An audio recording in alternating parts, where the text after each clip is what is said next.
I'm Nicolette Amarillas. I'm a posture and movement specialist and a strength coach, and today I'm joined by my good friend Natalie Carey. Today we'll talk a little bit about fitness fashion. Ooh. As personal trainers, we're both in industries that are casual. We wear tight clothes, yoga pants every day, but we both think it's really valuable to understand how what you wear and how you present yourself represents your brand and who you are. And for me, that's really important. Fashion is a big part of my life. So when I'm showing up to client meetings, whether it's virtual or in person, how I present myself not only represents me, but it represents my brand. And I think that dressing professionally as a personal trainer, like you said, it's a casual profession, but it's important for me because my clients are paying me not just to train them, but I also want to give them an experience when they come in to see me. And so showing up for them as my best self, as my best dressed self is part of that experience that I want to deliver. 100%. Also, who I am as a personal trainer and my brand, Nicolette A Wellness. If you are into that, give us a like, subscribe to our channels. We're gonna link each other's channels in the description below so that you can find us. Nicolette has tons of postural videos on her channel, and I've got a bunch of modification exercise videos on mine. The first thing I'd like to talk about today is the very obvious fact that all of women's fitness clothing is very tight.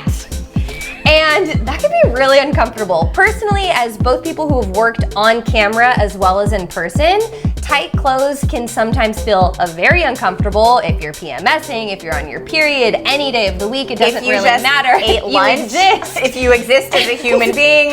Right now I'm in a phase of wearing lots of men's clothing, like outer layers and t-shirts, and so I like to bring that into my fitness clothing. It's a nice way to pair tight leggings, but then having oversized jackets, sweaters, even shirts to help balance that out. Makes me feel so much more comfortable than wearing all tight clothing. And something that I just thought of is that the gyms that we work in and the fitness industry in general are very male dominated, very male saturated.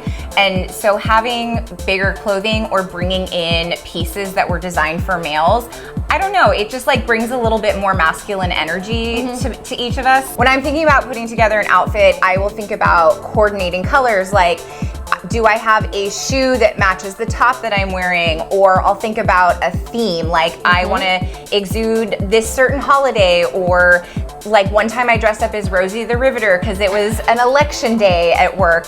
Or so on brand. Right, picking an item that you want to dress around, like a jacket that you really love.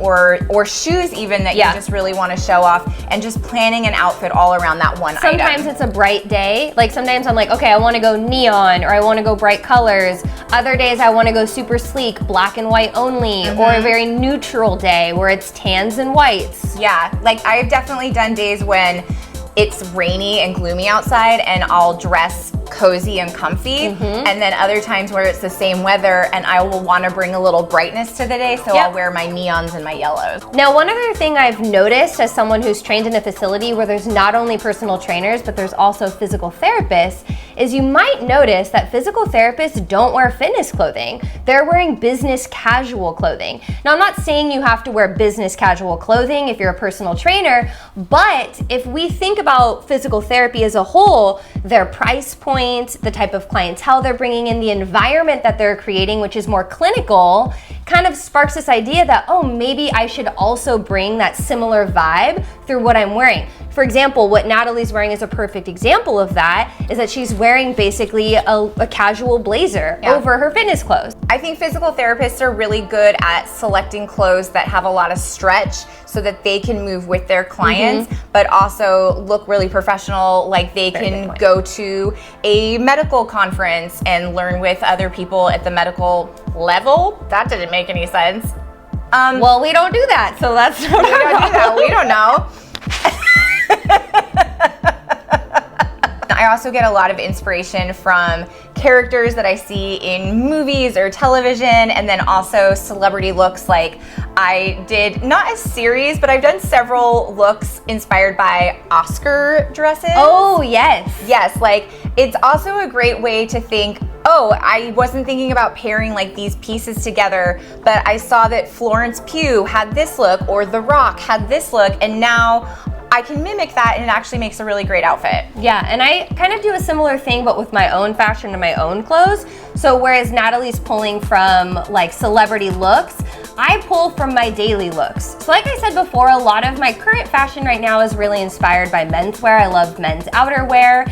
And so I'm wearing bigger clothing with like smaller tops, things like that. And I take that same philosophy and idea and just bring it into my fitness clothing. So a lot of my outfits, so like this top, this jacket, these shoes, I would wear this with a pair of jeans. I would basically just switch my jeans out for leggings. I do the same thing. I pick a lot of jackets, blazers, sweaters that I will pair with jeans, and I'll wear them to the gym. I also have a lot of tops that I wear interchangeably. Yep. Yeah, absolutely. I don't have a lot of fitness-only clothing aside from some of my leggings, but even my leggings I sometimes dress up with a nice coat and wear it with better other shirts. So there isn't a huge difference in my closet between the two. And I think since we've been on the floor with clients for so many years now, that we've been able to like, oh, that's right, our work fashion doesn't have to be much different from our daily fashion. It really is very much so the same. I think if you can move in a piece of clothing that you like, then you should be able to wear it as part of your work outfits. Yeah, agreed. Thank you so much for watching, and thank you so much, Natalie, for joining. We'll link both of our YouTube channels down in the description below. And if this was helpful for you and you want more content like this, please let us know. Like, comment, and subscribe. See you later.